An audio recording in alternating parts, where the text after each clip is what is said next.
Hi, I am Cheetah 17, and for this video, I will be talking about the Cheetah Girls trilogy. I hope that you enjoy this. I will be ranting. I honestly need this because I've been stressed out for a very long time, and the Cheetah Girls never has disappointed me. So let's get into this video. The Cheetah Girls movies are iconic. Gabriella. Yeah, I would like to formally apologize because for most of this video, I was saying Gabriella instead of Galleria. So yeah, my bad. Has moved away or something. So it's Chanel, Dorinda, and Aqua. They auditioned for a movie role. Aqua doesn't really pay attention, and she thinks the guy said Hollywood instead of Bollywood. Chanel's like, what do you mean Bollywood? Like India, you know?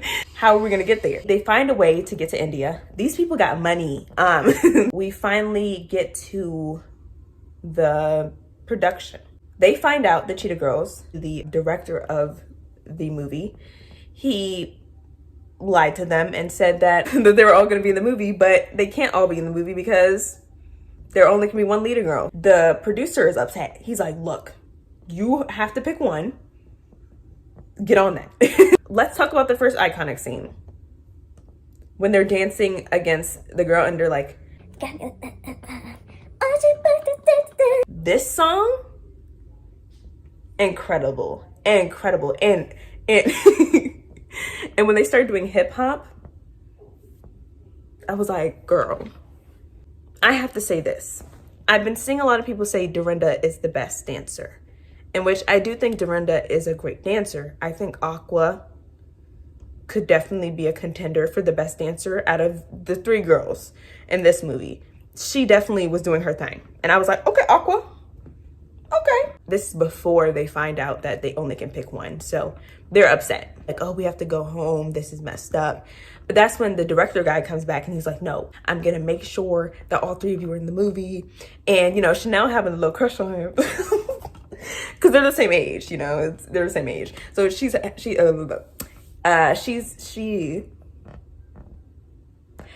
having a little crush on him, and he's having a little crush on her, and everybody's noticing. And they're like, Aqua has been talking to a guy, a tech guy. She thinks that he lives in America. She's talking to him over the phone, be like, blah, blah, blah, blah, blah. And while they're talking, there's a sunset. He's like, I'm just looking at this beautiful sunset. And she's like, wait, what? With the blah, blah, blah, blah. And they start naming off stuff. And I'm like, look, come on.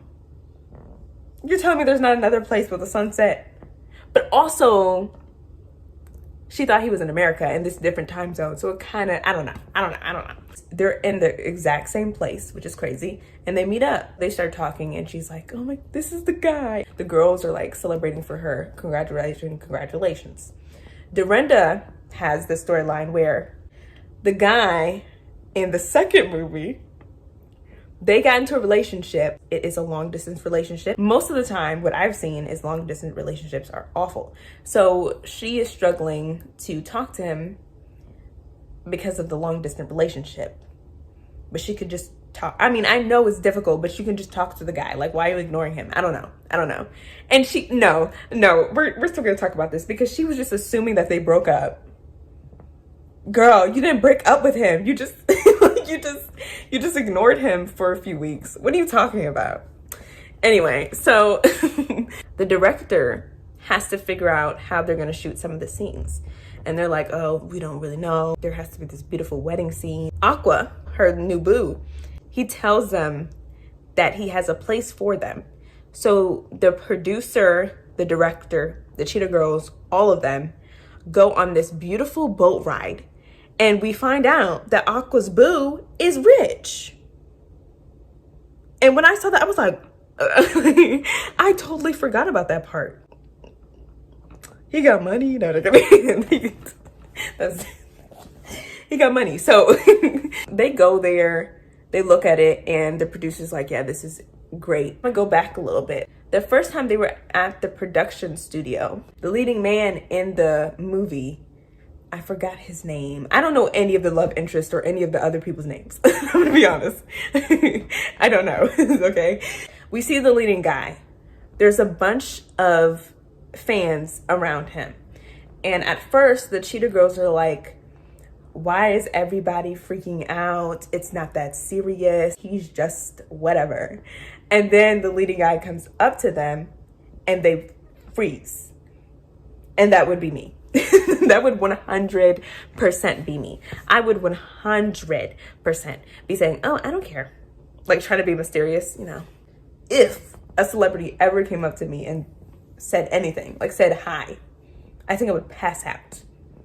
I think I would pass out.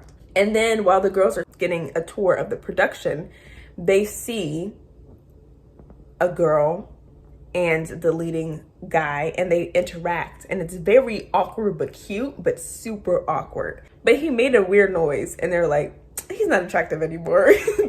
They got the ick. Those two like each other, but it's hard for them to express how they feel.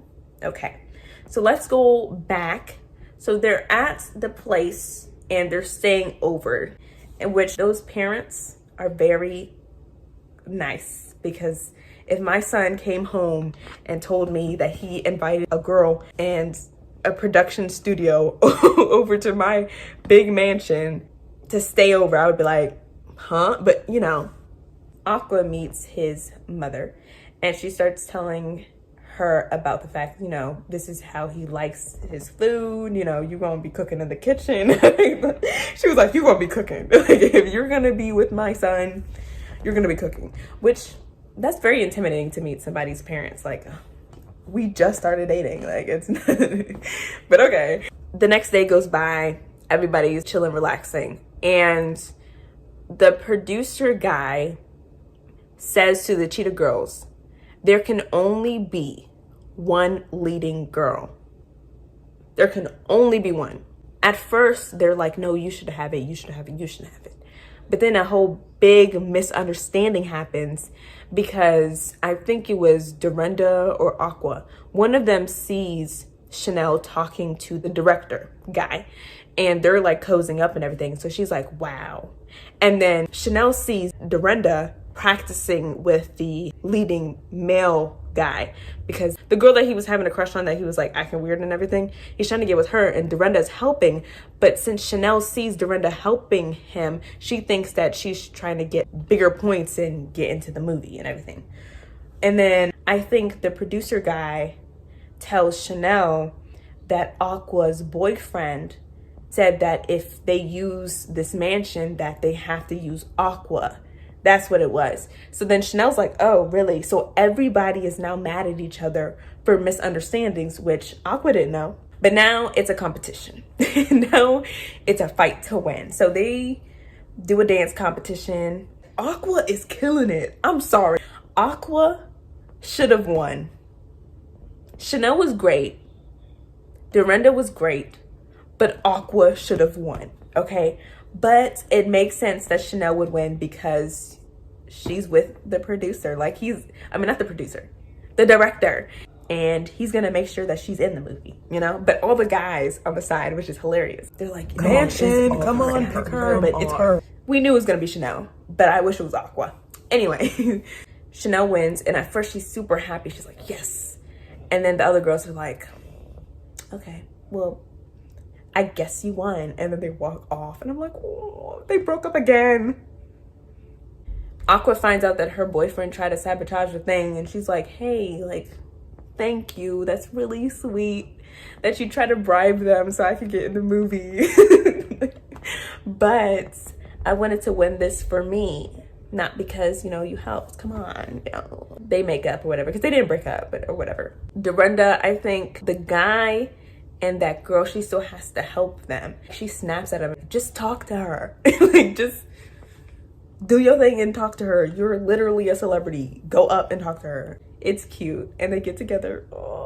I ship them. I ship them. Earlier in the movie, they tied these strings onto a tree. But basically in the movie it's saying that, you know, it's like a wish, and when your wish comes true, you take it off the tree. Which, how do you know which one is yours? That's just my thing. I don't know. But maybe it doesn't matter, just as long as, I don't know. One of their wishes come true. I think Aqua's wish comes true, so she takes off her string. Chanel has her wish come true, I guess. And then Dorinda is still trying to see what her wish is, like how she can take her off for the wish. Did I say that right? I don't know. Brrr. Let's go back. So they have their big breakup scene, and it's sad. They're like, I think that's the song. So they're singing their breakup song. It's so sad, and then they get back together as soon as they like. They broke up and got back together like that. What do you mean? There was no tension. At least in the other movies, I felt the tension. I was like, oh, they're gonna break up, you know. Even though I knew they weren't gonna fully break up, it was like at least there was some tension. There's not any tension in this movie. You know they're gonna get back together, and I was still, you know, emotional just a little bit, but I was like, ugh. We're not gonna ruin our great friendship for a movie, so we're out. Bye. And that's when they make the decision that the girl, the dancing girl, they push her to be the leading lady because she's amazing. She can dance, she knows everything. I think she can sing. I think that's what they said. But yeah, she's great. The girls are in the movie, they're just backup dancers with her. The leading man, I promise you, it's the leather seat. The leather seat is trying to destroy me, but I won't let it. You see, look at this. It won't destroy me. I don't. And the dancing girl, they are together, and they're also together in the movie, which is really cute. Dorinda finally decides to talk to her Barcelona boo. Aqua stays with her boo. Chanel gets a boo, and they all ride off on an elephant. And it's amazing. Now, me saying that, this movie is amazing. Great production, great music. Just because a movie has a big production, that doesn't mean that it's the best. It's big, it's extravagant. I won't take that away. Even the first few minutes, you know, they're doing their cheetah girl walk with only 3 of them. And I will say this, I think every girl group is better with just 3. I think 3 is perfect, but I love Raven. Like, so, ugh. It's big, it's flashy. I love the idea of India. It's a beautiful movie. So I don't know if they captured that part right, but I don't know. I think they appreciate it, which is really good. I just think there was a lot of songs. All of the Cheetah Girl songs are great. And especially for the 3rd movie, there was not a song that I'm ever bored of. It's amazing, but there are too many songs in the story. It's too much. It felt longer than it was supposed to be. I don't think it was that long anyway, but it just felt longer. And things wrapped up super quickly. Them making up, like, one song and then you're good. And in the same song, they were like, we have to separate. You know, that's not the song, but we have to separate because it's so sad. Goodbye, my friend. And then at the end, they're friends again. Like, no, I want tension. It's number 3. And it's number 3 because Raven-Symoné was in this movie. I'm sorry. Raven-Symoné in India with the Cheetah Girls? That would have been amazing. That would have been incredible. I would have loved it. But that didn't happen. So it's number 3. I think that's all. I think the whole plot line with her Barcelona boo, I get it.